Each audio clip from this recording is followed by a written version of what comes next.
اللہ 2024 میں الیکشن ہونے جا رہے ہیں، اے اللہ نریندر مودی کو اے اللہ کامیابی عطا فرما، اے اللہ دوستوں، ہیپوکریسی یعنی منافقت کی ایک نوعیت یہ بھی ہے کہ اپنے مفاد اور فائدے کے لیے ایسے لوگوں کا ساتھ دیا جائے جو حقیقت میں آپ کے اور آپ کے بھائیوں کے دشمن یا ان سے نفرت کرنے والے ہوں۔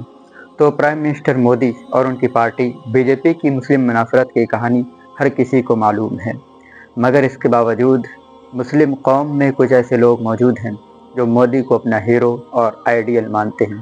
تو بتائیے یہ ہیپوکریسی نہیں تو اور کیا ہے؟ ویڈیو میں آگے بڑھنے سے پہلے میں اسفر منصور اور آپ دیکھ رہے ہیں سوراخ زندگی کا یوٹیوب چینل۔ تو آپ سب سے گزارش ہے کہ اس ویڈیو کو مکمل ضرور دیکھیں اور آگے شیئر کرنے کے ساتھ ساتھ چینل کو سبسکرائب بھی لازمی کر لیں۔ تو دوستو، ایک ویڈیو وائرل ہے جس میں صاف طور پر دیکھا اور سنا جا سکتا ہے کہ کچھ لوگوں کی ایک جماعت مودی کی پھر تیسری بار جیت کے لیے دعائیں کر رہی ہے، انہیں مسیحا بتا رہی ہے۔ کیا ان منافق لوگوں کو نہیں معلوم کہ انڈیا میں روزانہ کے حساب سے مسلم شناخت کی بنیاد پر مسلمانوں پر عرصہ حیات تنگ کیا جا رہا ہے؟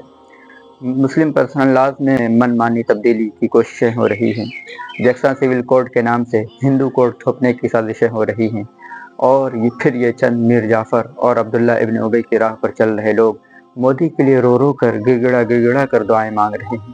افسوس صد افسوس، امید نہیں تھی کہ اتنی جلدی مسلمانوں کی اتنی ذلت و رسوائی ہوگی۔ سچ کہا گیا ہے کہ جب عقل ماری جاتی ہے تو لوگ ایسی حرکتیں کرنے لگتے ہیں کہ ذلت و رسوائی ان کا مقدر بن جاتی ہے۔ بی جے پی کی حقیقت پوری دنیا کے سامنے ہے، اس کے باوجود کون بے دل انسان ہے جو ایسی حکومتوں کو سپورٹ کرے؟ دوستو، آج کے لیے اتنا ہی، ملتے ہیں پھر کسی اور ویڈیو کے ساتھ۔ تب تک کے لیے 2024 کے الیکشن سے متعلق یہ ویڈیو ضرور دیکھیں۔